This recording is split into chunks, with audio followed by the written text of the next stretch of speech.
Okay, so sorry about earlier when I basically cut off, but from what I'm seeing now, it does look like it's very stable. Yeah, so fingers crossed, third time's the charm. I don't know how we're gonna upload this onto the main channel, but we'll figure that It out won't later. be uploaded to the main channel, it'll just be on my channel. Oh, okay, that's fine then. Okay. Okay. So, yeah, you basically said the what I was saying that Chrome's rocket building was my favorite moment in the series as well. So, yeah, we're both on the same page there. Yeah, and OG's was like the part where he took charge after Senku got like sniped, and I think that's a good choice as well. Okay, let's just kind of pick up from there. Francois. Yeah, Francois. So, Francois basically the first canonic. I feel like Francois is probably one of the only canonically non-binary characters in manga. I mean, I don't think we can say that for at all, but for Doctor Stone, sure.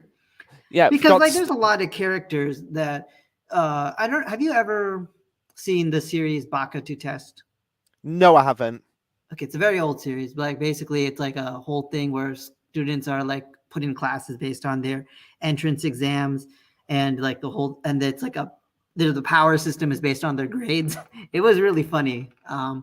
And like it although it was more problematic at the time, I guess the way they interpreted non-binary characters before were kind of a little introduced more as a joke than as like existing individuals worthy of respect. Because like that series had a character called Hideyoshi, and the reason I remember that specific character is because every like that character was like born male, but everybody always like acted like because they looked very feminine, as if Hideyoshi was female. And so because like there was always this constant debate of like Hideyoshi self-identifying as male, but everyone else seeing female, there's always like a third like restroom or changing room or something where it's like Hideyoshi is Hideyoshi. So I there have been like non-binary characters. There've been like gender fluid characters. Like if you ever read Ranma One Half, has basically been Oh, that. okay. So you can't I guess say that, but I can understand why you think that if you're like newer to like manga. Um, but yeah, Francois, aside from the non-binary identity, well, which is more like fan assigned, just because it's never specified. Francois, of course, is like probably the most amount of skill out of any of the characters that we Oh, have, like as a translator, as a chef, as a butler. Like it's the archetype of the butler who can do anything, which you can see in like Black Butler or well any anime really, where they have a very capable aide. So Francois, extremely essential character. I think it's pretty safe, like outside of the main cast, like they deserve a spot at the very top.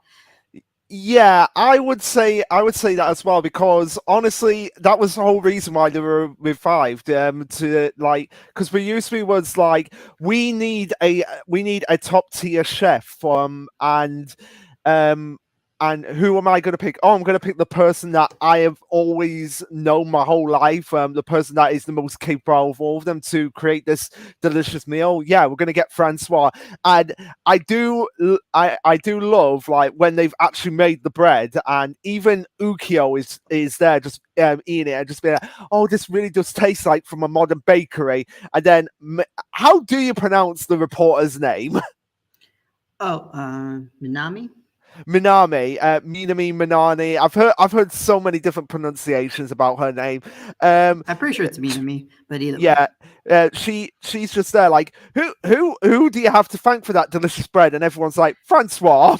Yeah. And for the other thing with Francois is, although I was like giving Chelsea like a hard time being like a functional character, and Francois you could say is the ultimate like tool belt, like Swiss knife army character, where you can put them in any role and they're probably semi competent at it. Francois, besides all they bring in terms of like a functional unit, also helped highlight a lot of Ryusui's backstory as well as Sai's when we get Sai later down the line. And I remember I don't know if OG will be joining back up after all the Yeah, technical yeah. issues, After but all, I remember in a previous video he really thought that the Nanami Corporation and the family would be a huge like factor in the story later with all these characters coming into the story. And I thought, I thought Francois would be a very important part of that subplot, but that didn't really happen. Having said I that, Francois mean, did highlight a lot of characters and help them grow. Suika especially.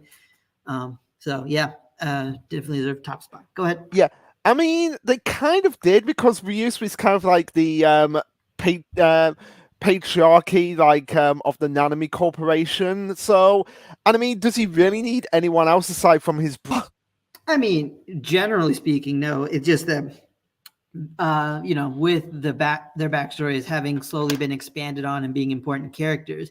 Like in most stories, you would have expected like that character's like sub story Yeah, to come into this fold, but that doesn't really happen in Dr. Stone. Like Senku's biological parents are never relevant. Gen's backstory never happens. Ukyo's time in the military, it comes up in terms of his experience, but not really part of the sub story. So yeah, Dr. Stone doesn't really take advantage of a lot of that, but it also is not important, I guess you could say. yeah, it's not important, and I feel like I feel like there was like when we got the backstory with Ryusui and Sai, because Sai mentions like they were like ostracized from the family, so it's like it does make sense like why Ryusui would be like, I'm going to revive only the people that I feel matter to the situation at hand. I'm not going to revive the whole family, because he probably thought like if I revive the whole family, then they'll probably just take over this whole place, whereas I desire it. I mean, there's that too. I would have, again, I think Inagaki said himself he didn't really want to bring in the families of the characters because they weren't, very important. But I would have really liked to have seen some of the fallout and conflict. Because, like in another series I really enjoyed back in the day, I Zombie, like when we bring in the parents of these characters and the drama that they help elevate the characters, like conflicts, I've always enjoyed that kind of stuff. And Ryusui's uncle slash father, I like there was a situation there because like Sai was born with a different parent, so there was like so much interesting stuff going on with the Nanami family. I would have liked to see, but whatever, Yeah, that's fine. We didn't get Senku's biologic, so I guess it makes sense that none of the families of these characters will get expanded on. yeah, yeah. So I don't yeah, think any we of, can put. and also as well, like it's kind of obvious now since the series has ended that we're not going to get the expansions. Oh yeah, for sure.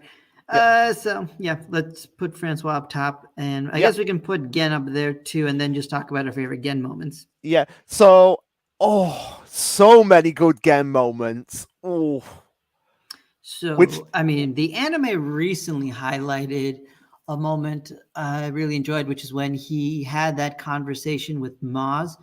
What I like with Gen, like later in the story, is that he really served like an important role, not just as a uh, a person who can like sweet talk his way out of anything. But much like how Senku teaches us about science, Gen teaches like behavioral science, which is kind of a whole separate branch from the hard science that Senku is teaching. So it kind of like brought another element to the education. And since Dr. Stone is a lot about like mind games, having a character like Gen made so much sense.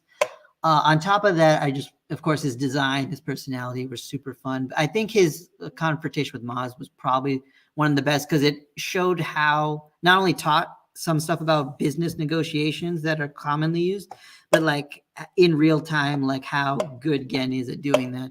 yeah. I do have some other things to say about Gen, but I'll let you talk about your favorite moment first. Okay. Well, this is not really a favorite moment, but I just love like how the way he was designed, like Inagaki purposely. Well, not Inagaki. I'm sure Inagaki Boichi. had. But yeah, I mean, I think usually sketches the characters. Like we saw his sketch of Stanley before Boichi finalized it more as like a femboy kind of design. Yeah. So yeah, I'm pretty sure Nagaki came up with like a lot of So that. Basically. I do like how Gen appears early on before he's introduced, where it's like foreshadowed his appearance of when in the flashback when Senku is deciding what to do about Tsukasa, and then you see I think it's it's either Taiju or one of the classmates that are holding one of Gen's books. Yeah, I know what you mean, and yeah, that was a good moment. Yeah, But but early I Doctor also Stone did a lot of foreshadowing. Yeah, and with Tsukasa, there's a big foreshadowing moment, which we're going to get into when we get to Tsukasa. But I do like how his hair after reviving, like, because his hair is black, like that's his hair color, but like half his hair because of the stone has turned to white. So it's Yeah. like that's a great design on Inagaki's part, and obviously Boichi's as well. But yeah, I think my favorite Gen moment. I don't. That's the problem. Gen has so many good moments that you know what? It's not really a moment, but more like a collection of just like his faces. Whenever Senku said something like, "Oh, I'm gonna make a generator or a power plant," and you just see like just the looks of just like, what? Yeah, that was another important role. Again, Oh, served as oh, like the modern man who no, no, like I could know. react. Oh Okay, no, go no, on. I found my favorite moment. I found my favorite moment. It's okay. It's the moment at the end of Treasure Island when after they find out like, oh, why man's on the moon, and you just see Senko put down the plate, and Gen's immediately on it. He's like, nope, nope, Senko, you are not doing this. I know you, but we're in the snow world. You are not going to say what I think you're going to say. And then Senku says exactly that. Yep. I was expecting that to be yours, honestly, but so with Gan, like he did serve another important role that you brought up as the modern man who could react to stuff. Because when Senku brings up these inventions, they don't mean anything to the Ishigami villagers at first because they don't know what they are. But Gen's reactions are meant to mirror the audiences, so he did serve that audience surrogate role pretty Yeah, well. and also as well, like and we get this more like when we have oh yeah, yeah. I should talk about another favorite moment of mine. When they're in the boat, when it's like all five of the wise generals, and Senku's just like, "Oh, we're gonna make a GPS." I love the moment where it's Ryusui, Ukyo, and Gen just say GPS, and I especially love it in the anime where it's like GPS, and then you Yeah. just have Chrome off to the side, like, what is that? Yeah, I mean that's basically the model they did for all of them, but it was very well executed there with the voice actors. Yeah. So the other thing I wanted to bring up with Gen is in the restored world, he even served like a really important role, like as an ambassador, because we see that he flies around the world, kind of resolving things. Which I am still a little upset that Doc Stone kind of left all that in the background, but it wasn't the main focus of the story, so I get it. But him playing that role is extremely pivotal. And so even if we weren't just putting all the main cast up there for that alone, like he became like a monumentally important character outside of Senku. Because if Senku is out here inventing stuff, Gen is the one who's like keeping things together. Yeah, And I and that's for oh, the cast and the planet. yeah, and he's also the one there that's like, okay, I need to do something here because nobody's going to believe this, so I'm going to have to use my biggest like silver tongue that I've got to like kind of explain everything that's happened to these people that are getting revived. True, because that yeah, Senku really was bad at that too. Yeah, yeah. So I do like that about Gen's character, but also just the fact that he's so mysterious, and I love like um how they deliberately made his birthday be April Fool's Day. Yeah, yeah. I Yeah, mean, that's which the thing is with fictional characters; you can just make their birthdays whatever. yeah, but it was that had to have been Oh deliberate yeah, that was for sure. because you do realize the date that Senku actually broke out was Gen's birthday. A lot of people have brought it out, and I'm glad you brought it up because another thing with Gin is that I think his popularity also comes from how much people love shipping him and Senku. It's one of the most popular Yeah, ships in the and fandom. I honestly don't get that. Like I I don't get like why Senku again? Yeah, I mean they have a good chemistry, like character chemistry, but at the same, which is probably why, but at the same time, like Gen or sorry, Yeah, Senku is like so like classic asexual. Even though he probably will end up with Kohaku ultimately, but that's we can get to later. yeah, And yeah, then but again he came into the series as someone who wanted a harem of women, so he's very much attracted to women, as we also see when his interactions with Amaryllis. So yeah, it yeah, is kind of a weird ship. yeah. Oh, he just made a comment. Also Oh facts. yeah, Havex. Yeah, yeah, yeah. So this Technically it's is round 3. technically it's round three, but fortunately my internet seems to be stable at the moment. Yeah, this has been a very rough day. Yeah. But yeah, Um. what I want to say about Gen from the last thing is that I think one, I guess, criticism I could sort of bring up is the fact that and not his backstory, because I'm fine with him not having a backstory, because honestly not everybody needs like trauma. Like I think Gen was actually probably lived a good, healthy, happy life, and he was a successful adult who just got caught up in everything. Yeah, But with I just like to think that Gen was just someone whose parents were probably like really well spoken people. Um, if you want them to get, if you want, I can stitch them together for you.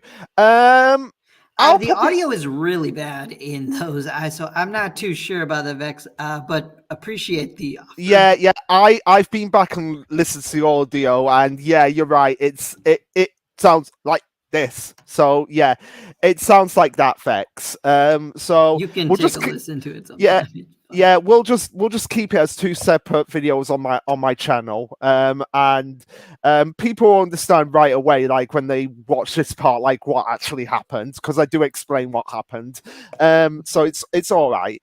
But yeah, Yeah, I don't know if you want this on the main channel or not. Well, we can no, talk about the. no, I think we should just keep it on my channel, this one, because we've got the 100 girlfriends tier list on the main channel, and also on Saturday, me and Tyler will be doing Total Drama Island. That will be going up on the main channel. All right, that's fine. Okay. Okay, Enjoy your thanks. rest, Vex. All right. Anyway, so I going back to this, yeah, the criticism I was bringing up was the fact that Gan early on, his biggest appeal is the fact that he was a very unknown variable, because he was on Sukasa's side, sent as a spy, and you didn't fully know if you can trust him up until, I guess, the Hyoga fight, and even a little after that. And you kind of lose that slowly over time. And I think by the time they set off on the Perseus, it's just gone, which is fine, because it's okay for Gen to just be on our side. But I do think that was like an element, a very interesting element of his character, that we kind of just completely lost, the opportunist who was willing to do whatever he needed to do. Because at some point it went from being like actual threat to the future of Senku's plans to more of just like a funny gag, where it's like Gen doesn't want to do all the hard work, so how's he going to get out of it? Well, to be fair, I think it was more like I feel like we lost that kind of at the moment when Senku brought back electricity, because you see like just the look of shock and awe on Gen's face at that point, and I feel like at that point he was like, yeah, I should follow Senku more than Tsukasa. Yeah, I think you'd be right about that, probably. Yeah, So it because he is said lost early enough that it's not a huge enough criticism, so yeah, that's fair.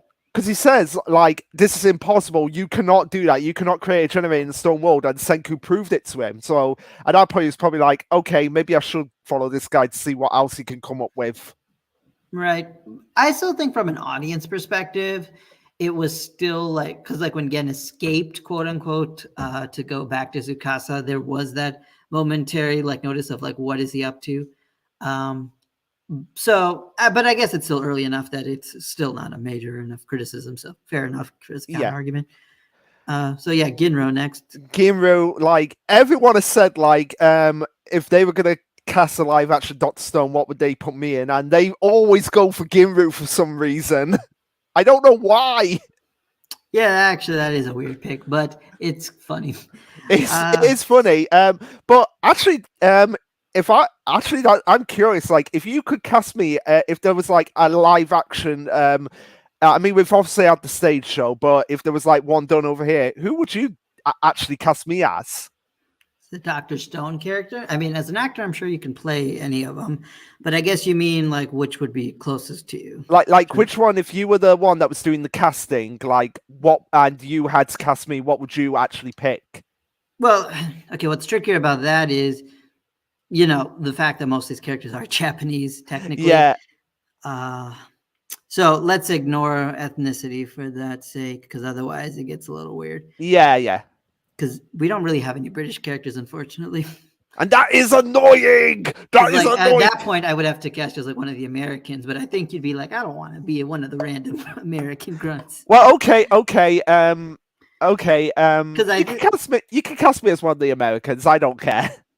well, okay, let me just think about this for a bit. Because like, okay, because I don't know you as an actor all that much because I haven't seen you too many performances. So I don't know like what type Fair of characters enough. you're best at playing. So I think I'll just try to say like which of these personalities you can probably do the best.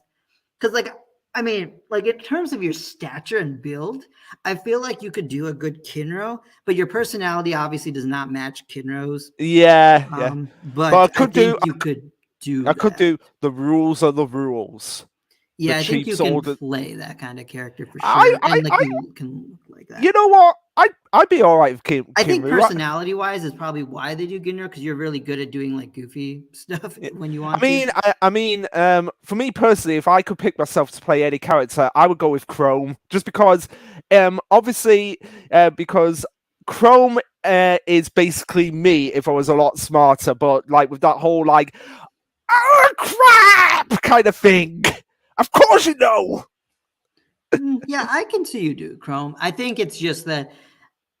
I mean, like I think you're like a fairly tall person, so I think Chrome's like a bit shorter. So that's why I was thinking Yeah, yeah. physicalities. But I mean, yeah, I think you can physicality. do Chrome. Yeah, I mean physicality. Because we did get the weights of the weights and heights of all the characters. So physicality, I'm more closer to yoga. Yeah, because Hyogo was my second choice after Kinro. Yeah. Um, Um. But anyway, that was just a side tangent. I was just curious about because of the fact that everyone seems to just pick me for For I guess I can kind of see why because it's like the goofy comic relief kind of character.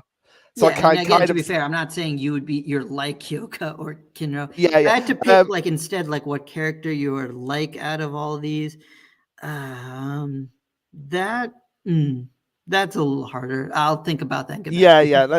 yeah, but yeah, Ginru, honestly, he's one of the characters that is interesting to say the least because he is a GGR in the card game officially, with his special ability being removes himself from the field and lets somebody else do it. But at the same time, he's kind of a character that when the gloves come off and he needs to step up to the plate, he will step up to the plate. Yeah, and I mean that's his whole shtick. And his best moment is definitely his confrontation with like Stanley. They really built him up to that point. Actually, I kind of was actually, hoping there'd be more. Actually, no. I think his best moment is the moment where he is in the he is the one who actually finds out what the master actually is. Because if you Oh remember, yeah, yeah, yeah, yeah. yeah, That's a pretty good one. I that's his still best think moment, in my opinion. okay, that's fair. I guess that'd be a good second or third for me. So yeah, Gnu, I like him and enjoy him, but he is also very much a scumbag.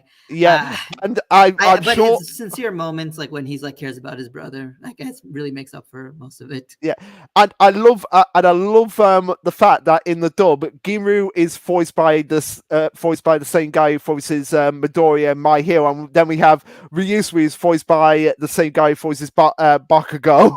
So it's kind of funny how we have four characters voiced by the same two people, but their relationships are completely different. Mm. All right, fair. Yeah. So Ginro, where would we put him? That's tough because like I I can't put him in the top tier, but no, I would he's say definitely not going to be stoned for life. no, no. I'd say you know what because he's had those moments where he has stepped up to the plate when he needs to, and even Kohaku, much as she hates his antics, when she was the one who said like, no, it's not that he's not bad, it's just that it really takes a lot to get a lot out of him. Yeah, I think he'd have to be either like elegant or cola. I would say Cola. I think Cola Yeah, is that's fair. High cola. We'll say high cola. You get a cola, Ginru. You get a cola. Yep. Homura. Okay, another female character who again was like mainly there to be a love interest, but I think Homura at least had some more unique talents that helped her be more part of the story with both her vision and her acrobatics. Yeah, it's just a shame with Homura because after like the war with Tsukasa, her role just kind of fizzles out. Yeah, it really does. So, uh, even though I kind of like her, I feel like there's not too much I more don't, to say. Like I her don't biggest really. thing that impacted me was the fact when she said Ishigami Village on fire. That was so cool. Yeah, But and I guess I would put her in revival worthy, maybe. yeah, I would put her in five worthy, but I guess like because we did kind of get some hints to like a kind of backstory, more so in the anime where you can actually hear the sound effects when she's eating the cotton candy or candy floss if you're in the UK like me, and she's just thinking back on like a festival. So it's I get the feeling like there was something that they wanted to do with her more they wanted to do with her character, but maybe because there was so many characters coming into the story, they just didn't have time to do stuff with her. Yeah, I guess so. But I think so. I doesn't really change my mind in terms of the tier. Yeah. Okay. And Now, now we have Hyoga, huge main Hyoga. antagonist. Yep. Um, I would say honestly more threatening than Sukasa because Sukasa was a threat, but you can at least sit down and talk with him. Whereas Hyoga, you always have that notion of just like even if you decide to talk with him, he would be like, "Yeah, I'm still gonna stab you with my spear either way." Yeah, he kind of inherited that untrustworthiness that Gen had very early on, even more so. I think maybe they pushed it a little too far. Like when they were like doing that mountain crossing, and I thought, what if Hyoga and Zeno conspire together? And I'm like, he's not gonna do that. What? But at the same time, I mean, I think the moment that really sticks out is when he saved Kohaku in that huge fight in South America. That Yeah, was super cool. yeah, I feel like the Hyoga, Tsukasa, and Kohaku team up. I feel like that was something that was coming for a long time because uh, it's kind of poetic where you have these three characters who, when they first were interacting with each other, they were trying to they were trying to straight up attack each other. Like with Kohaku and Tsukasa, the second she sees him, it's just like, yeah, I know this guy. He was the one that killed Senku, so I'm going to attack him for what happened. And then, yeah, obviously have the pseudo rivalry between her and Hyoga, and then see them come together to defeat. Like, okay, we've got an enemy who's even more of a threat than we are at this point. That was pretty good. Yeah. So I think Kyoga's like definitely a fairly important character as like he's helped like hold off Maz. He's been a part of like most of the major fights. But Yeah. I also think that outside of those moments, he doesn't do that much. And Well, unlike Tsukasa, he wasn't like as an antagonist, he was kind of meant to more contrast Tsukasa's approach just to make him look more likable. yeah. So I'm debating. So I can't put him in like the highest tier, but I don't know if I want to stick him like in Cola or go higher. I would put him in This Is Elegant because he does have an elegant style of fighting with the Kuro. How did he pronounce that? I Uh, don't remember that one. So yeah, it's fine. the spinning spear technique. There we go. Which Yeah, I love the fact that he's annoyed that they have to use that as the drill when they're in North America. yeah, that was funny. Yeah, but So yeah, I guess I think he's on the lower end of elegant just because of again later utility as a character. But I think compared to like everybody else we put in Cola, he does serve as a bigger role. So yeah, that's fair as an in between. yeah, and also as well, like Chelsea, what when she patted him on the back when he was shot, it's like, and he's like, it's obvious he's feeling that, but he's not going to show it. True. But also he's also important because he pretty much gives confirmation that people who have died can be revived. True. I guess that's also an indirect thing, like we said Yeah, with Charlotte. because they said that Sukasa straight up said like, yeah, he's dead, and yeah, there was no going back for that. He got like turned into Swiss cheese by Stanley. Yep. That was a really cool fight. Okay, Joel. Man, I Joe, was hoping that they would do so much more with Joel, that but man, when he he got introduced, he was like one of my like favorite characters Yeah, in that yeah, show. because if you want to talk a lot about quintessential autistic characters, like Joel pretty much serves that role well. Like there is no denying he is autistic 100%. Yeah, Sure. and because of like just for the fact that he's so concentrating on one element, does like he has pretty low filters when it comes to people, and it's like can be seen as rude sometimes, especially with males, and then but he has that awkward interaction with females as well. Yeah, that's another like little trope Yeah, in manga. and honestly as well, I'm curious, like what happened to his boss? Because his boss got revived and was able to guide him. Like, oh yeah, I know a guy. He works for me. He's over there. Yeah, I mean they just live in Xeno's kingdom, I guess. Yeah, I guess they do. But I mean, yeah, because you're right. That would have been more interesting to be like, some character to work with Joel, learn more about him, like Francois did with Ryusui. But yeah, again, yeah, I guess that wasn't yeah. important. But also as well, like I do look. He's one of the. I love his last name, Joel Gear, as well. Like, Yeah. I love that last name. But he does serve a really good, a really important role of just like being able to get into like the schematics of like the petrification device and figure out like, oh yeah, this is run on a diamond battery. Yep. And again, another character you could argue is functional, but I think his personality is like kind of what wins me over with that. And I try to remember what else he did besides like helping us He, out with the yeah, diamond battery. yeah, he was also I would have been annoyed if this didn't happen in the series. If he didn't meet Karsuki at some point, and they did. So I'm Yeah, glad that they didn't really have the drink. I remember like we had, or maybe it was me. I forgot. Somebody had a theory that he was just going to have that drink after Kaseki had passed away. Oh and no, it was no! I think Joe was generally genuine. Like, I want to have this drink and I want to have it with Karsuki. Oh no, I'm not saying he lied. I'm just saying that like we thought by the time they met, Kaseki was going to be dead. Yeah, yeah. And then the drink was going to be at his grave. But and yeah, it's kind of poignant that both of them are side by side in this.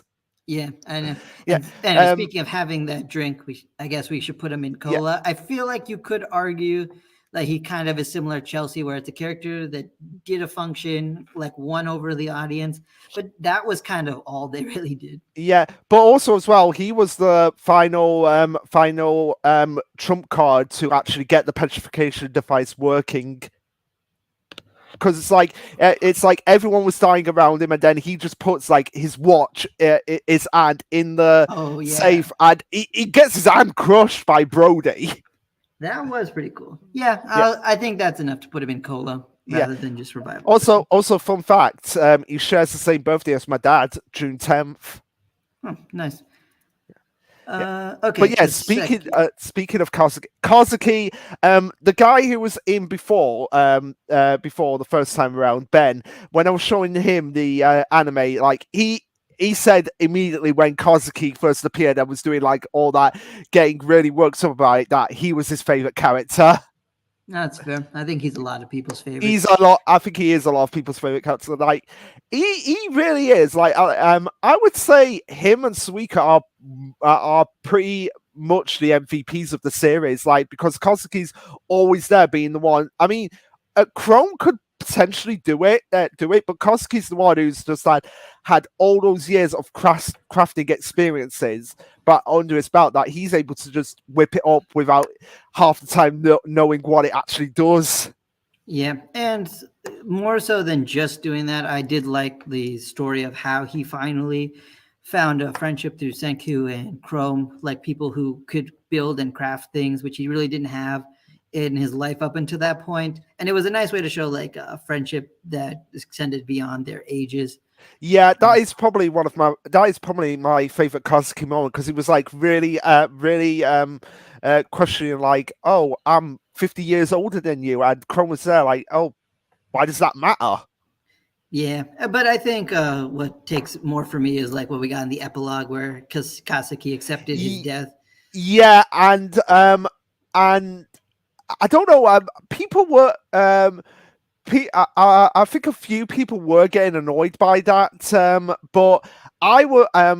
But because of the fact that would what is happening in the epilogue ruin what Kazuki was saying in that chapter? And it wouldn't, because Kazuki he basically comes out and straight out and says like, I don't want to be petrified. I would much rather be on the journey with you guys than being petrified and just seeing the results, because that's part of the fun for Kazuki. Like, yeah, it's great to see the results of the fruits of the labor, but he's much more excited being in the moment and building the stuff. Yep. And so where to put him? I mean, he has to go in one of the upper tiers for sure, but Yeah, I would I say, I would say, get excited. I would say right at the top. yeah, I think that's fair. He's an extremely essential character and one that had more of an arc than arguably even Gen or Francois had. So yeah, Yeah, yeah. So I'll put him above. I think appropriate to put him next to Chrome. sure. That's fine. Yeah, Kinro. yeah. So Kinro, I mean, like his big thing was sort of the contrast. Kinro is someone who's like upholding the rules of the village and everything. Because you always have like one of those characters, like that's usually like a student council president, that kind of just like is the moral standard of the series. But I think the bigger things with Kinro is that he did have like a couple of other like really cool moments. His biggest one being uh when he was standing up to Maz, or not, was it Maz? It was Yeah, when he Magma. was Like, on I think. Treasure Island, Oh, whatever. Treasure Island. Yeah, when he was Yeah, standing up to. Maz. And that other starts with an O. Oh, Osiris? Orochi. There we go. Is that it? Okay, whatever. Um, Him. So yeah, he stood up to him and like you got to see he's like one of the strongest like warriors there. Like once he had his glasses, he was even tougher than Magma. So I guess like he has like his role to play in the story for sure, but he's also like just not that interesting of a character to me otherwise. Because like his big thing was just kind of like he had like his glasses, which was important, and then well, there was stuff well, at Treasure Island. yeah. And he's like Ginro's brother, which gives him like an emotional story Yeah, beat. yeah, because it's like, even though he's annoyed by Ginru half the time, it's like if Ginru was ever in danger, like the first thing he asks when he gets revived is, "What happened to Ginru?" Yeah, and that's pretty standard sibling Yeah, stuff. but yeah, Orashi, that's the guy's name. Okay, thanks. Yeah, Um, but also I feel like one of the funnier moments with Kinru is the fact that when he gets the golden spear from Senku, even though he tries to hide it all the time, he's like, you know what? This is kind of nice. Yeah, I think I'll keep it, but I'm not gonna let them know. yeah, that was pretty funny. So Yeah, with Kinro, and then he's just there, like, just being on Ginru when he's just like, "Oh, didn't you lose your golden spear?"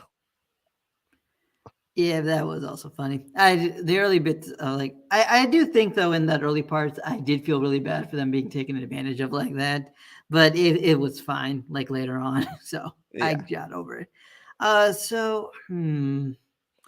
I mean, I don't know if I want to rank him below Ginro, but at the same time, I feel like Ginro had like a lot more of a story arc to him than Kinro did. Not that he didn't have any story arc, because he did grow to really like Senku and the Kingdom of Science. So yeah, I guess there was an arc for him early enough on. So yeah, I guess we can put him in the same tier as Ginro, right? Yeah. I mean it. I mean, it only fits because they're brothers. So Right. I'll put him above because he's. I think he is the older brother. He is, yeah. Yeah. Um, Yeah. so Kirasame, right? Kirasami. Yeah. Oh my god. Uh, she could have done so much more. Sure. I mean, yeah, a Treasure Island, like when Kirasame and Maz joined up, I was expecting a little bit more from them. But like once we get past that part of the story, most of the new characters just didn't get as much. So that's just how it is. With Kirasame, though, I do think like watching her again in the anime, I did still like get reminded like how cool she was at the time as like someone who was like instrumental to like the village or the treasure island and knew how to use the petrification device. It felt like she was really keeping the peace of things around there, whether or not she was aware of it. So I did like her character, but like you said, she's kind of like her throwing ability is the only thing that made her like super relevant. Like that's her like main function. Yeah, Outside of that, and there's not much more. yeah, and So honestly, the only other thing that you can say that you have going for her is that she's very loyal to the master, and when she found herself being taken advantage of, she was absolutely pissed off at Ibarra. I will say though, I have been seeing more fan art of this recently, which I appreciate. Is that she did have a bit of a crush on Kinro, and I thought that was like a Yeah, cute little relationship. yeah, I really wanted that to go somewhere because I feel like that's going to be cut out of the anime now that I think about it. Like that whole first bit with all the interviews when we come back for the anime, I feel like that's all going to be cut out. So we're not. I don't think we'll even get that. Well, I guess we'll find out. But yeah, I think for her, I think we have to go revival worthy because like Yeah, she had a very important role like in Treasure Island, but then after that, not much. So I yeah, think that's where we can keep her. yeah, and of course, no question, Kaku's going in and get excited. We have to put her in there. Yep. even So though you go even ahead. though even though a lot of people are when they see her eyes and how wide they are way on the face, they're like, what the hell? Yeah, my best friend still does that. He points that out every time. I don't know. I just got so used to it. I don't even see Yeah, it anymore. I feel like you get used to it after a while. After a while, that it's just not bothering you, and it makes up because Kohaku is one of those characters who is very much like Taiju in the sense of that just thinks with her fists and is just like um a cave woman essentially, but slowly over time is more getting adept into understanding the benefits of science to the point that when her father, who thankfully is not on this list because I'd be like saying what was the point of him after a while. um, Yeah. I mean, comedy, I guess, but that's yeah. about it. But yeah, to the point that when her father was going to attack Senku, she was like, "No, this is science, and I believe in it because I've seen it with my own eyes." Yeah, and I guess for a favorite moment, I guess it would just be the jungle fight more than likely, Yeah, or her fight I with would. Tsukasa when deciding the astronauts Yeah, to I would go. say the moment with Sukasa because it kind of brings it full circle. Like these two characters who started off as like bitter enemies are now like, and Sukasa's realizing like, you know what, she's more adept to being on a moon mission than I am. Yeah, I will say though, Kohaku for me is probably my least favorite of the characters we're probably going to put in the top tier. Just because there really wasn't much more to her after like Ruri was saved. Like I feel like most of the other characters either they served other really important roles or did other things. I guess you could say she helped infiltrate the Treasure Island village. So there Yeah, was that. and Uh, she was the one who basically was like, I've got to save Ginru somehow, like, and she sacrificed herself just for the opportunity of saving someone. Like, in any other circumstances, she probably would have been like, you know what, this guy's a scumbag. I'd be glad to see him die. But no, she's like, no, this guy is part of my community. He deserves to be part of my community. So I'm gonna sacrifice myself for the sake of saving him, but also letting Amaryllis uh, know what needs to be happening, what is happening, and I've just realised that Amaryllis, because I had her before, so there we go. I've put her back in. She wasn't initially in the tier list, but I felt like she deserved to be there here as well. I'm sure. Uh, yeah, Anyway, so with Kohaku, I mean, yeah, that was another really good moment. I'll give but you that. So but yeah, I would I argue think the thing a that lot. makes Oh, her, go ahead. yeah, the probably the least of the get excited is because her main thing is to be the fighter, and she was the chosen fighter of space. So she is the quintessential like combatant. But at the same time, there's so many like power characters in the series, and plenty of them are professional fighters to some extent. And we eventually get guns. Like that's why Stanley was there. Yeah, So I think Kohaku, like in terms of importance, like kind of dropped off more and more. yeah, So I feel like the only reason why, obviously, because of Tsukasa deciding, that she was more worthy than it. But I feel like one of the other reasons was because it's very clear that Kohaku, Rui, and possibly Suika as well are descendants from Lillian, and possibly descending from Byakuya as well. So I think it kind of they kind of wanted to replicate that of kind of Byakuya and Lillian being in space in the form of Senku and Kohaku. Yeah, actually, that's a good point. So yeah, I don't have much more to say with Kohaku. I think she still gets some like she's one of like Boichi's favorites, and she gets cool redesigns in the epilogue. That was nice, and probably will end up with Senku at the end. But yeah. So Leonard, right? That's his name. Yeah, Leonard Maxwell. Nice. That's a cool name. Yeah. Unfortunately, his like big thing, I guess, was just being like the radar guy Yeah, of the honestly, Americans. and as well, we didn't get his name until like about 10 chapters after he was introduced. He was just the radar guy. Yeah, he has a cool design. I don't think he was the grenade guy. That was a different guy, right? No, I think he was the grenade guy. Okay, then the grenade moment is probably as cool as if he was the Yeah, grenade guy. but honestly, I'd put him with Carlos in Turn to Stone because he really does not do an awful lot in the series.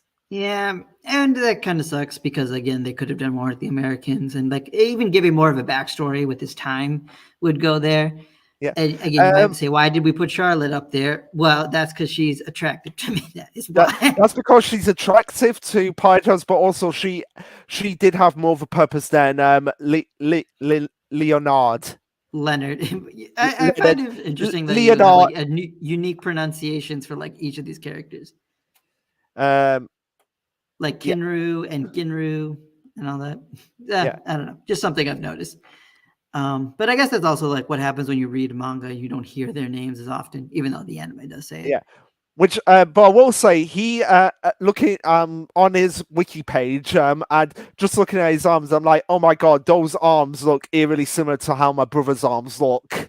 Yeah, he has a cool design. That's the only way I would have maybe considered him revival worthy. But honestly, I feel like other people could have used the radar.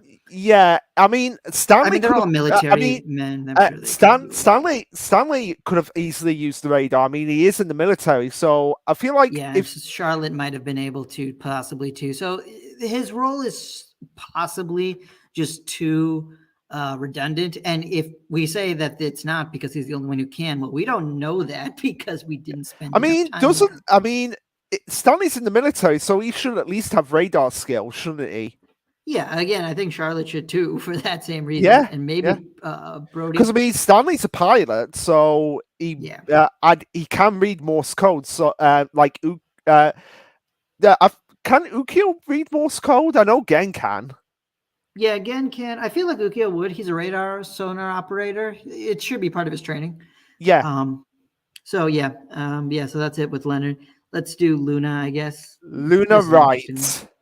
Yeah. So I think of all the characters in the series, like I kind of connect with Luna just as someone in the medical field because it's very tough. So I understand like why she had to go rough go of it. But I am kind of sad that they didn't at least treat her like a nurse or like a PA, even if not like maybe she couldn't have been like a full-on doctor, but I think she was close enough for the purposes of the Stone Age. Yeah, well, I think her parents like paid for it, so her parents could have bought. Let me have a look because I feel like it was mentioned that her parents actually bought a way to get into the school.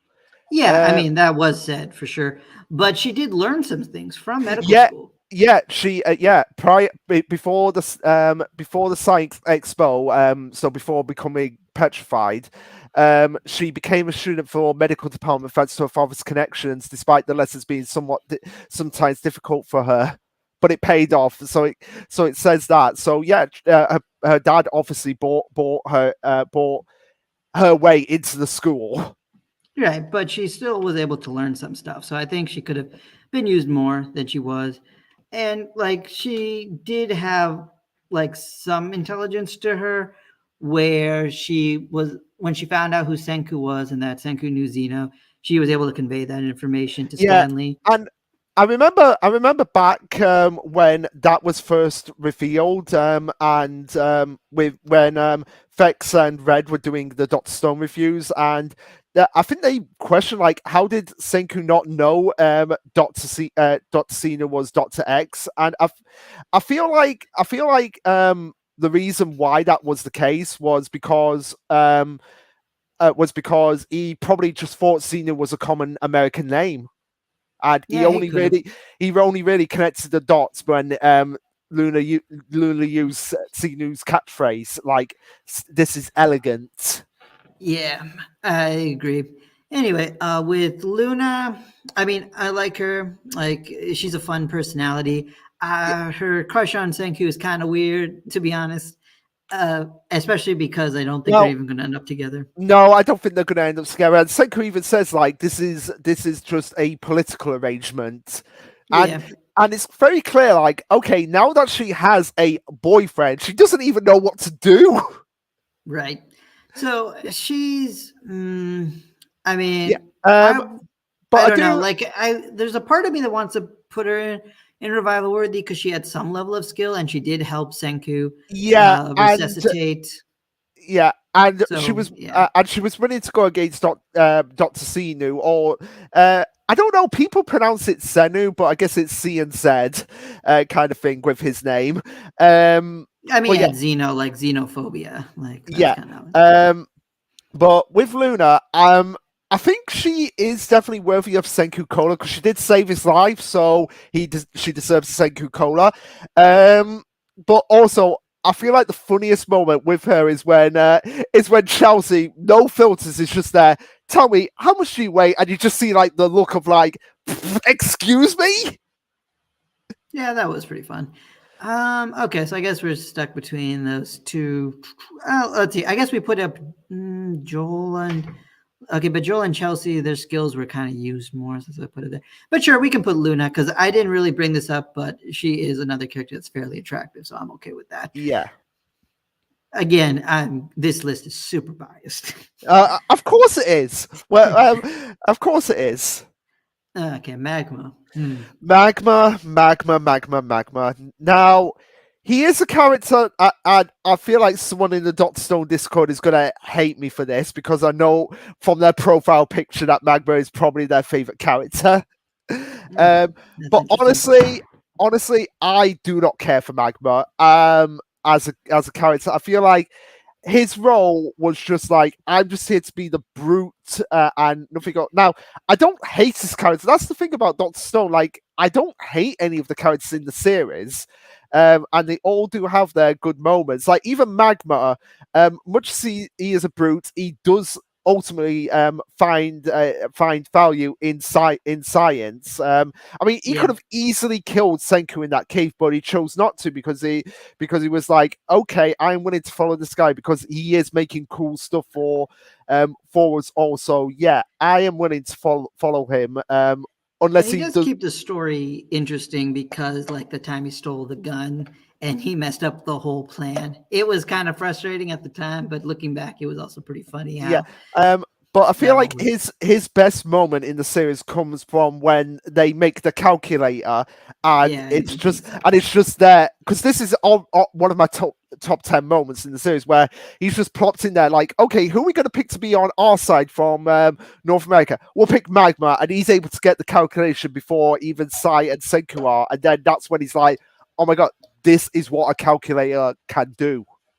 Yeah, that was great. And I think he does serve important roles for that. Having said that, I mean, he Mm. does do some important stuff as both like the muscle of the group and like he makes things And interesting enough. also as well, he has one of the funnier moments with Gen when Gen comes back and he's just like, "I've put a curse on you, so if you move, heart's gonna explode." Yeah, that was Which actually is really hilarious. which is kind of funny when you realize that the dub actors for Gen and Magma are actually married to each other. Okay, so with Magma, I mean, I guess we don't have to keep him stoned for life, but I guess revival worthy is fine. I don't know if I want to give him a cola because, like you, I just don't care for him as much because as antagonist, he was kind of just there. Yeah, he was kind Like of he was just good there. for like the early antagonist where you just needed a caveman antagonist to just show Senku science surpassing them. But then after that, yeah. Yeah. Okay, I have no idea why this character. I You put completely. this together, didn't you? It was on the wiki. It's on the wiki. This character Well, is. wait, It's you know technically. who this is though, right?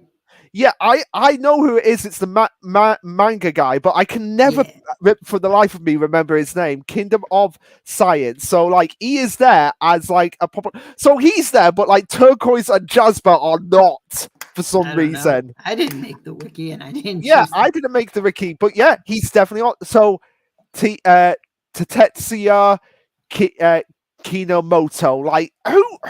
I would love to do like a Doctor Stone like Jeopardy style game and just have people try to remember who this guy's name, what this guy's name actually is. Yeah, because I mean, if we are the hardcore fans of the series and can't remember it, like who else is actually going to? But I Yeah, think his only like real big moment, besides the time he woke up was and getting started drawing manga. revived. Well, yeah, and then when the dogfight happened, he commentated on it. I Yeah, thought that maybe that would be his thing. He would just commentate on things, but no, that was his last time I think he said anything. yeah. You want to know So how many honestly, we chapters? could just keep him stoned for Yeah, life. yeah. You want to know how many chapters he actually speaks in? Like 3? 5. Okay, I was close. His last speaking appearance was chapter 177. Hmm. Okay, yeah. So yeah, we can just keep him stoned Yeah, for life. it's like there's nothing to this character. Like, what was the point of even? I feel like the point of reviving him was just to have that joke about him being a manga artist, being like my deadline. Yeah, I mean the mangaka just wanted a self-insert character. Yeah, And I guess to be fair, like the one well, okay, I don't know if this one counts, but like he was like pieced together as a statue, and I think he was the first one of like Sukasa's like broken statues they put together, right? So he I did, I think guess, so. indirectly prove that. So he has that going for him. Yeah, but like literally, you could take him at like he You is could the just substitute it with any other random he, he NPC. he is the quintessential. Like, if you took him out of the series, nothing would change. Yep, pretty much. Okay, so next we have Matsukaze. Matsukaze, yep. Which again is a character I wish they did more with. I really did. Yeah, but I think he's a character I understand why they didn't. Compared to like most of these other characters, like Matsukaze's main role was just to kind of like highlight things that happened in the past, and they could have given us even more lore through him.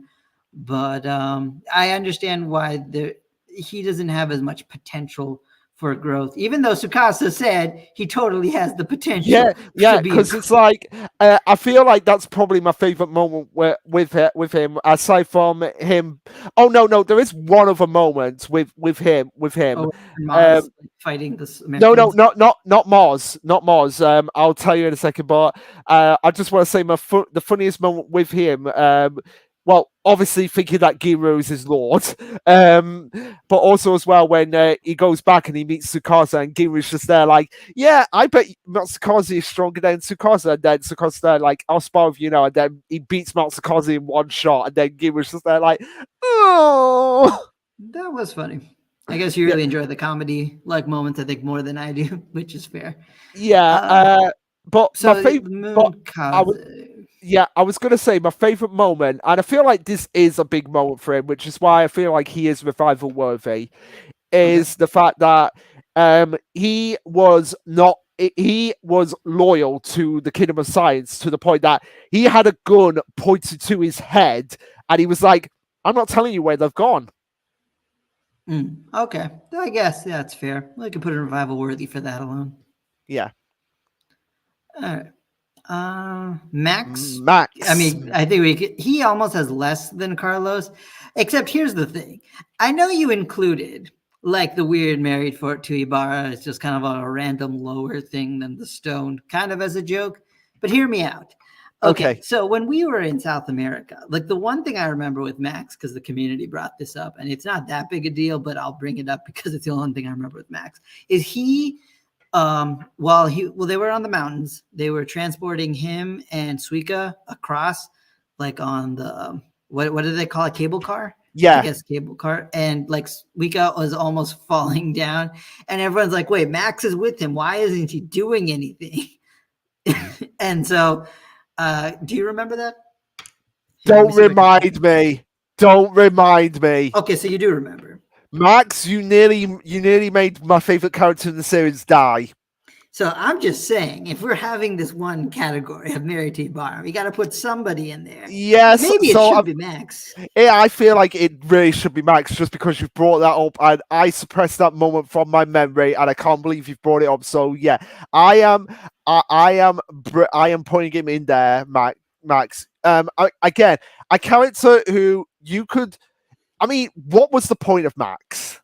Yeah, like we had Carlos already, and he had more of a role as the driver, practically. I don't Yeah. even know what Max's connection with Luna even was. Um. So yeah. That's gonna piss off some Max fans who I'm sure there are some Max fans I out will there, but give this one thing to Max is the fact that I think his cannon height's like 5'2". I'm not sure if you have that already. yeah, his cannon height is 160 centimeters, so you could probably do the conversion there. But Yeah. yeah, So he's, I think, the character with the height closest to mine, if I remember correctly. yeah. Um, so so yeah, Max's connection to Luna is just for the fact that literally his treasure is Luna. That is literally what it says on his wiki. Yeah. Uh, So physically, I probably resemble Max the most. So if I had to like act a character, as we were saying, I would probably have to be Max. Even though like my skin complexion would make me more like Sai. So he's yeah, actually who I'd play yeah, as. and But literally after South America, he literally fizzles out into the background as a character. yeah, Uh, so we can just No, have a Mary T. Bar. Who no. cares? To be fair, I will say this: if Mantle was it was on the Kingdom of Science wiki, he would definitely be the one going in married to Ibarra because of all the characters, he's the one I hate the most. Oh, I thought Uh, Mantle was here, but okay, yeah, I hate no, Mantle definitely, but not as much because I feel like with Mantle he's annoying, like very annoying. But I think he also serves like a role of like okay, like Magma has like people just under him, and he sort of represents like the men at the time who couldn't stand up to people like Magma, and so just went under like his care just for their own survival. So there's kind of like a biological reason I kind of care about Mantle, but otherwise he's so useless. yeah, and also he nearly made people believe that Suika was drowning, and you don't do that with Suika. Suika is god of the Dot Stone universe. Okay, so yeah, I went back to the chapter like with the cable car because I was trying to remember. It's like okay, wait, who was like all together?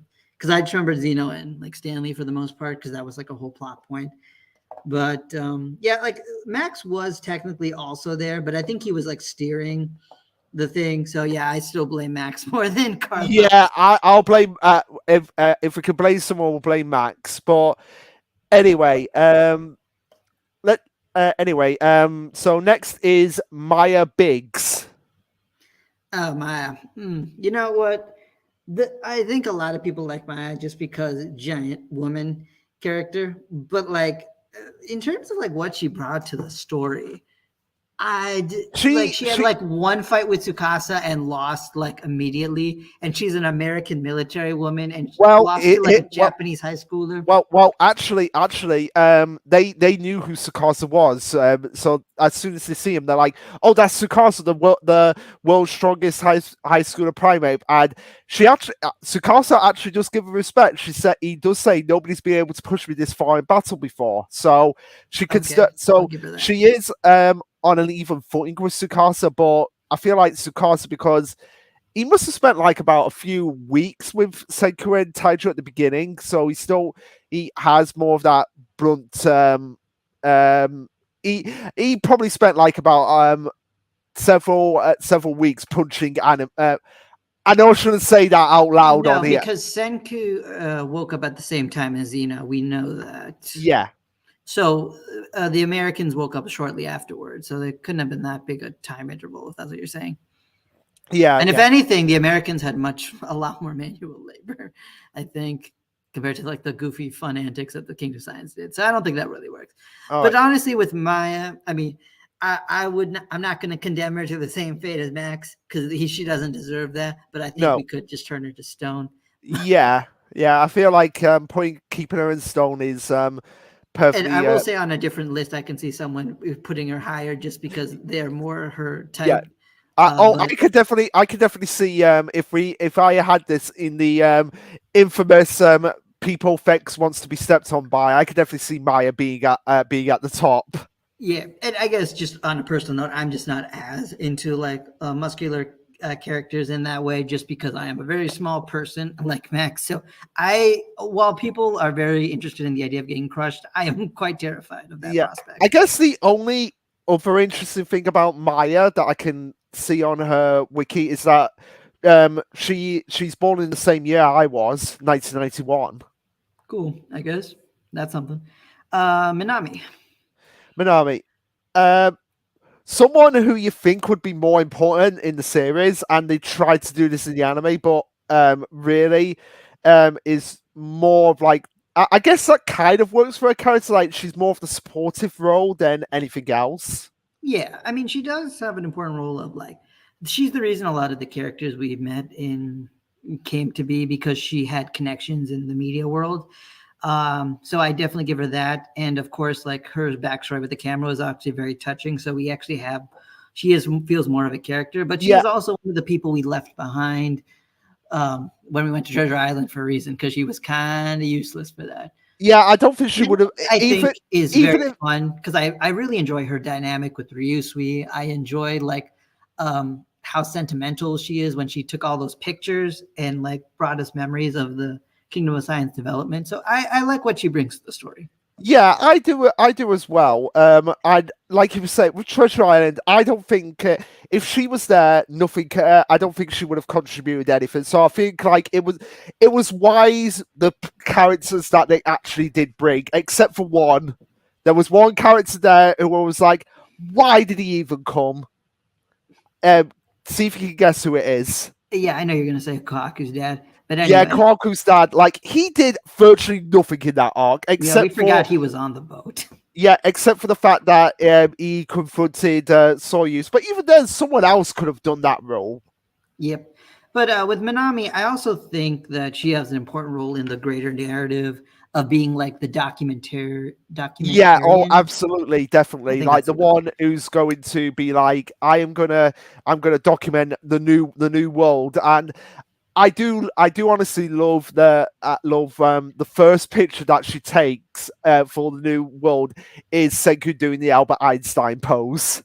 Yeah, that was great. So yeah, and of course, like I mean, you could say Senku could have invented the camera even without her, but I feel like her being a catalyst for the camera and what an important invention that was in their mapping is also important. So I think at the very least, she should go in Senku Cola. She Yeah, gets a cola. she gets a cola, and like I said, she gets this part because of the fact that we actually got some backstory in the anime for her relationship to her job. Like she got a camera when she was younger, and she even slept with her camera. Yeah, that was Like cute. But I you guess we should you know also. I'm just gonna say that someone is dedicated to their craft when they're actually sleeping with said items of craft. Oh yeah.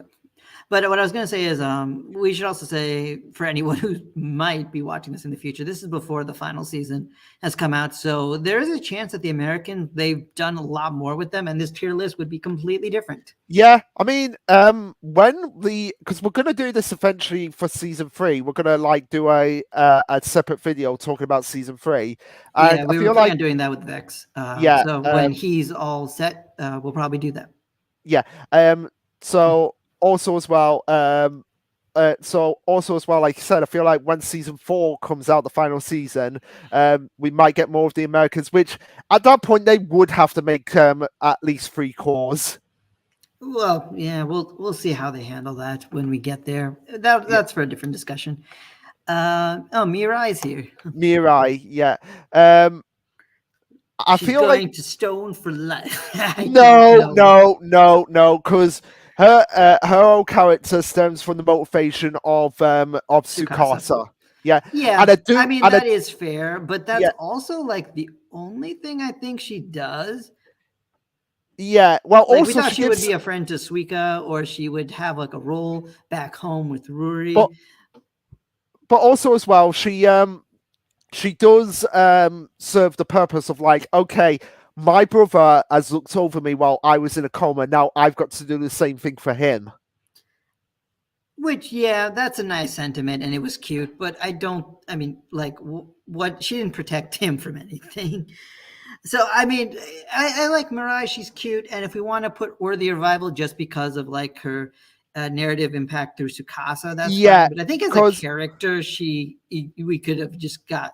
She could have just stayed as a stone statue and would have been fine. yeah, she could have done, but I feel like that probably would have not made Okay, I guess Sukasa. revival worthy in terms of like bringing Sukasa back, which is kind of a Yeah, sad thing. revival worthy of basically Tsukasa finally coming onto Senku's side. Yeah, But and also I all, guess she still has her scar when we see her like grown up, right? no, I think they actually did. I'll go because she's in the final chapter when she's at Taiju and Yusuria's wedding. So let me get up the final chapter. But Yeah, while I'm doing I that, guess to be fair, she's one of the few characters we see age up because one of the big complaints I've seen with Dr. Stone, which I think is somewhat legitimate, is that the characters just don't age all that much, and not just well, because they keep being petrified. Although that's the headcanon reason I use.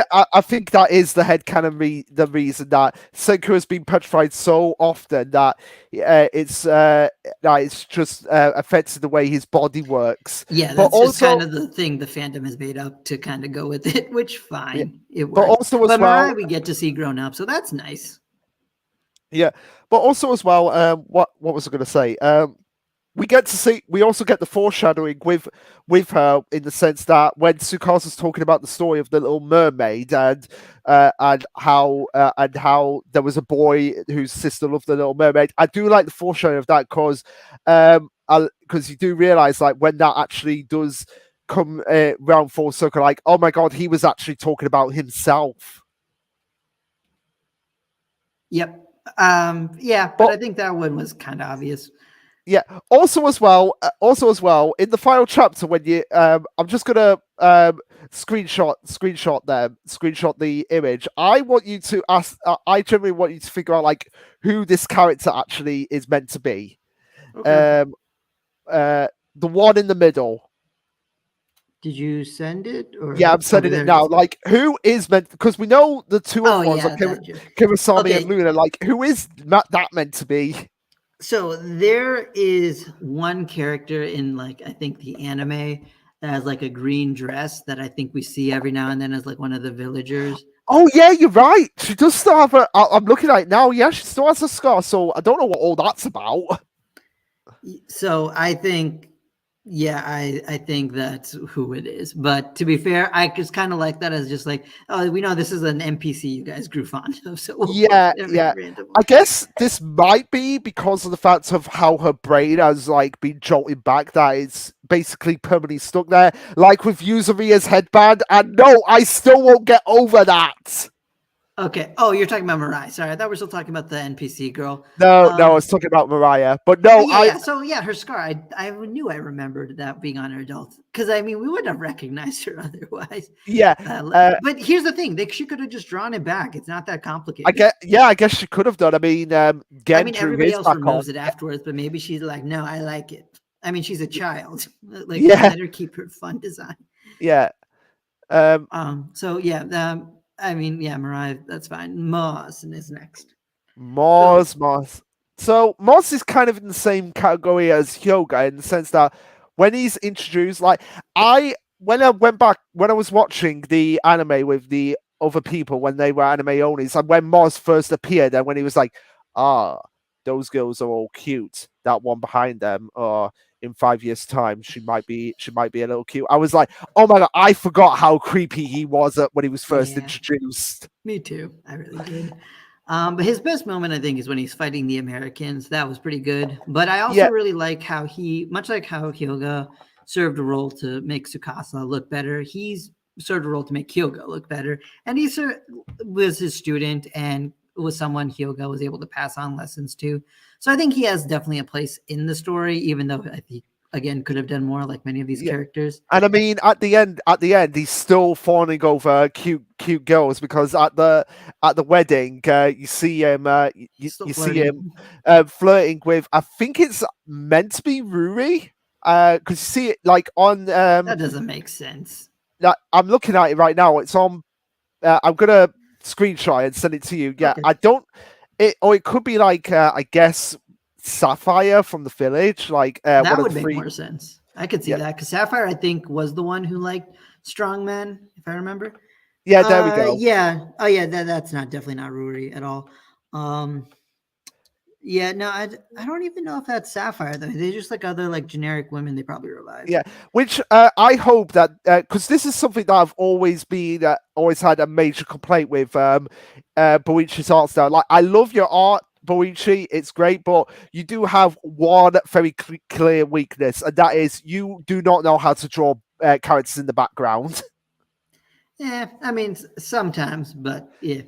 Yeah, Well, but like that's if you look at if you look at that image like right there, like they're just like just whereas in the anime like it's much more clear who the characters are. yeah. I guess that's fair with the background, but I also don't think he thought too much about the backgrounds because it's a weekly manga. They probably have to do more. Yeah, yeah, that makes So sense. with Maz, I want to put him in revival worthy because while Yeah, he I does have like mean, one cool moment, I think his role as an antagonist, while it was kind of scary and cool in Treasure Island, I he think wasn't still among the more interesting antagonists. So I think yeah, it's just revival worthy. yeah, he's revival worthy because he does just as much as Kurosami, and he serves the purpose of being like. Whereas Ibarra is more of like the shadowy threat. He is more of like the I'm gonna get up in your face threat. Yeah, and also he's kind of the magma of Treasure Island in many ways. Yeah, he is. Except a little. I would say he's a He little more intelligent than Magma. Oh yeah, he is because he was able to figure out how the sorcery sort of worked and was able to make tactics and plans. He is a lot higher. Okay, in the world of like shown battle shown, and we use the term battle IQ. He has a higher battle IQ than Magma, while Magma is like more raw strength, and that's why Yeah, he's still like the one of the best fighters. Um, Before like the modern day like people like Kyoga and Tsukasa were around, just because like he not only knew how strong he was, but how to use that strength. oh, absolutely, definitely. And Magma, on the other hand, he mostly just fought wild animals, so he didn't really have much. Because that's why even Kinro was able to like beat him pretty easily, because he has like a higher like sense of battle IQ than Maven Magma. But yeah, anyway, let's go to Nikki. Nikki, I do like Nikki. Like, I liked when she was first introduced and how she was like, oh my god, she's a Lillian fangirl. It was cute. I think my favorite though was when she became sort of like the ambassador to America because she kind of picked up a leadership role in there, and I really thought that was the part like, and that's kind of what she did like most important I think in the story more than even like helping win over people with Tsukasa, even though that was really important. She helped bridge the gap between the American colony and the Kingdom of Science and helped establish that whole thing even after the conflict that they had. So Nikki has a very important role in the story, and also she's very cute. So I, at the very least, it would be Cola, but I'm also debating if she earned enough to be elegant, because I think Nikki's also a character I wish they could have done a bit more with, and I don't know if Yeah, she's. yeah. I don't But know. What do you oh, think? but also as well, she does have that moment with Ryusui when after he's revived and he's trying to give her the Dragos, and Drago? she's just there being like, Ryusui, you've not been around as much as all of us, so I don't need that, these wads of things that you're calling that you're calling money. Yeah, and I guess she's also just a more interesting character because we know her backstory. Yeah, So and yeah, also as well in the anime with the Ryusui special, she has like one of the funnier lines. Well, she has two moments because there's that moment with Mariah when where in the manga it's just a random NPC, which I'm glad they did that. Like they'll look at the anime, they'll look at the manga, be like, oh, there's a random NPC here. So which character do we know in the series would fit well here? And they replaced that random NPC in the when they're picking the flowers for the dye with Nikki. Yeah.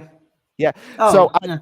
I do like how Mariah's just like, I knew you had a soft side, Nikki, but I think the funniest line in that episode is when they're doing the whole fashion show and Suika's on the catwalk there, and Nikki's just like, do I want that? Yes, I do. Yeah, that was funny. I forgot about that.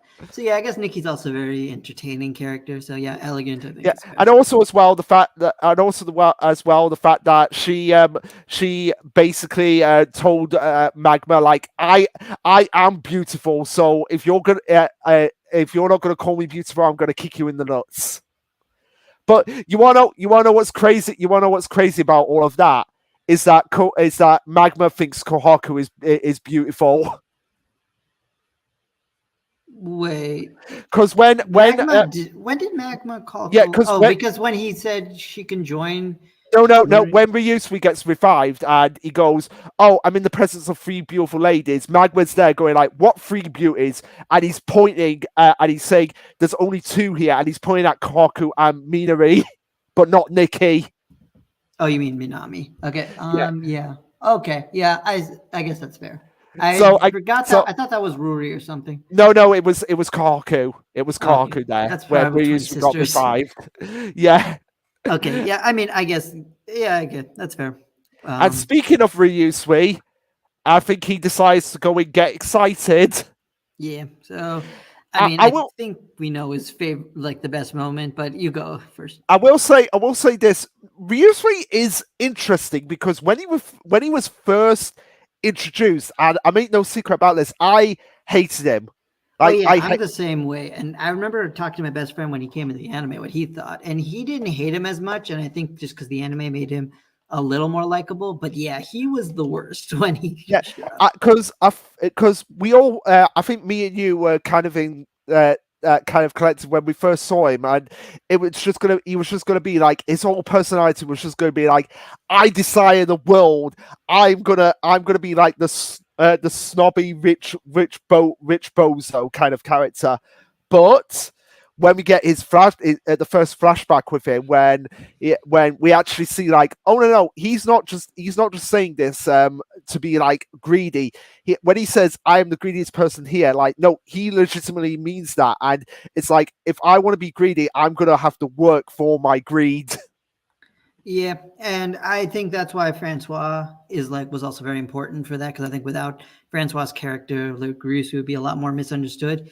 And I guess there's some importance to Ryusui's character as the next series after Doctor Stone was written was a Trillion Game, which is more an entrepreneurial series. Yeah. And I would recommend anyone watching this to go watch the anime when it comes out. There's already a Yeah, live action adaptation, yeah, but the anime is coming out soon. I'm gonna watch the anime when it comes out for Trillion Game.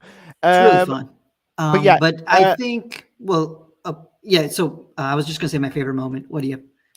my favorite moment with Ryusui has to be the moment where it's with Sai, which ironically Sai is coming up in a bit, where Sai is just there like, I don't want anything to do with you, Ryusui. I'm not I don't want to be used and abused, and Sai is taking that completely the wrong way just because he's seeing Ryusui as face value. But no, and when Ryusui is like, hey, do you want to play chess? He's like, no, oh yeah, okay, fine. And it's just that lovely moment of brotherly bonding where Sai and Ryusui finally connect with each other and like, okay, I understand what you're doing. And he gives his brother what he wants. Like they need programs being done for the spaceship, and Sai is able to do programs. Like he gets his computer because of Ryusui as well.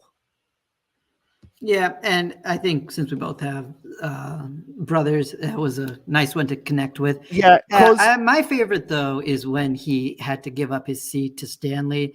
Like that was like such a great conclusion to his arc, because he was this character who wanted everything, and like his desire being noble, as the anime will say, or no, greed equals justice, what the anime said, but whatever.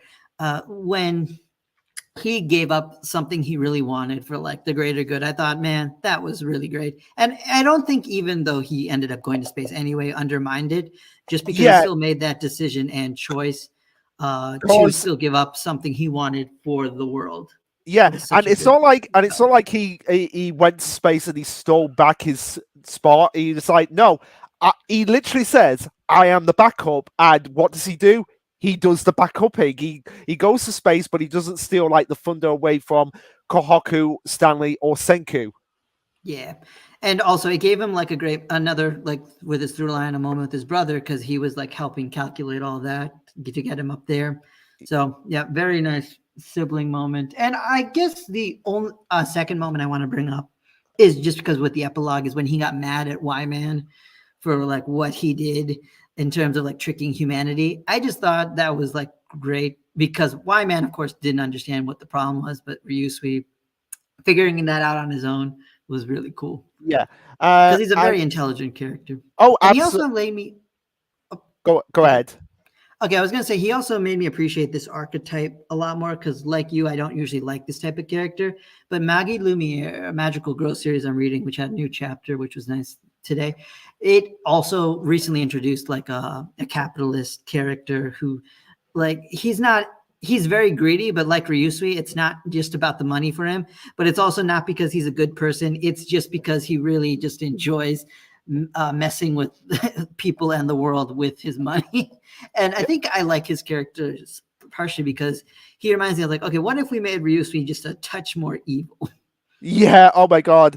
So what if we made Trust Fund Luffy much more a touch more evil? I do love like Shonen OG's like nickname for Ryusui. Yeah, I'm glad you brought it up because one of us had to. Yeah, Somebody was here earlier. but also one of my other favorite moments from Ryusui is the moment where he admits in his own Ryusui way how wrong he was to doubt Suika actually coming to Treasure Island when he actually says like, "You are a full-fledged warrior of the Kingdom of Science." I was like, okay, I love this character now for that.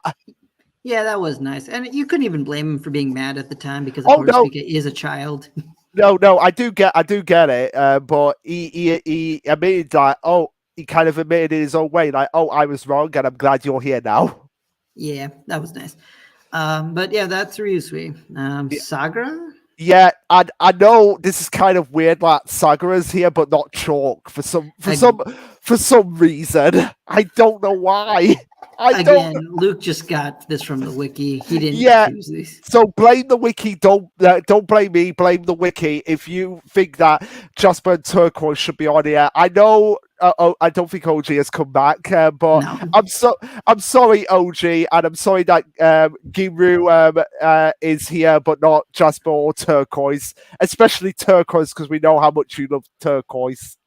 I mean, the only thing Saga really did is their namesake, which was find the oil field. After Yeah, that, they were just kind of a cute mascot. yeah, I they were guess the that's cute like a little more mascot. than what Chalk did, but not And I that mean, much. they still kept everything. I mean, for those like I guess 7 or 8 years, because they spent like a year before finally going back to Ishigami Village, going around everywhere. So I guess those 8 years they spent like keeping him and Chalk keeping everything, making sure everything didn't go to crap while everyone was petrified. Yeah, so at the very least, revival worthy. Revival worthy. Well, we can't actually petrify them because as it Yeah, turns out, exactly. like That's what I was gonna we say. So should we that just put them in coal letters because it's like you get a cola because we can't revive you you. get you get a cola. But also the moment I will say this, like there was a touching reunion between him, Chalk, and Suika when Suika came back and she was like, "Oh, you have families now. Okay, I understand." But they're like, "No, we're still gonna be around you guys." Yeah. Which So that makes the question now that I think about it, like where were Chalk and Sagare's mates? Because they had kids, so they obviously had to have had a mate. Where were they? wait, what do you mean they were just around? Does it? No, I don't know. like no, they weren't there in the chapter. So it's just like where are they? Are Well, they I mean, are they they're dead? somewhere. No, I don't think they're Well, dead. I think we well, just didn't see actually, them. at this point, when we get to like the I mean, the because the mini fact that Sagra is there means that there's more than one like pig, obviously, yeah, because Sagra obviously had dead parents. but And there's same thing all with Chalk. It's not like Chalk was a dog they revived. Dogs just y- live in the yeah, wild. but also as well, I'll just pick up Chalk now. I do like the fact that they on Chalk's trivia on his wiki that they say like he is probably descended from the dog in the first chapter where that girl gets gets petrified and you just see the dog barking. That's probably Chalk's ancestor. Well, yeah, again, headcanon stuff. Yeah, but at this point, they're both. I mean, it's depressing to think about this, but it might be true. Like in the Doctor Stone 4D, they might be dead at this point because Mm, uh, because yeah. um, because Sheba's Chalk's a Sheba and Shebas don't Yeah, we live that kept trying to long. time this. So, Yeah, yeah. so they're probably both dead at this point, which I is kind of hope sad. they bring that up, but I doubt they will. No, So I mean, we've been recording for an hour and a half, honestly, more than that because we had all those technical issues. Do you want to keep going? yeah, we might as well just keep going and just do it all in one go. Okay, I because mean, there's we still have so many characters left. I I mean, didn't. 1, 2, 3, 4, 5, 6, 7, 8, 9, 10, 11. We've got 12 left. Yeah, I think that's going to take a while. So, Okay. do you want to stop here and do it and come back on another day and finish it off, or because I know I you wanted to get something to eat? Yeah, I mean, I did. Okay, Uh, so all right, so so we'll that's stop. kind of the main thing. But then also, like, because I really thought we would be finishing this faster. Because man, we stacked like so many characters, and Yeah, I think we would have to go. It would go into like the 3 hour mark if we kept yeah, going. it would. It would. Now that I think about it, but yeah, we can stop now because pretty much Because all we have like these. a lot of big characters. Like so many Yeah, of the ones we stacked were like pretty minor characters, but well, already we have like major antagonists and like characters we're gonna have so much to talk about. yeah, like Suika and Senku are probably the biggest ones that we're going to be talking about. Yeah, like Soyuz might be the only character, and maybe Amaryllis are the only characters that we won't have much to say about, but everyone else, yeah. Yeah.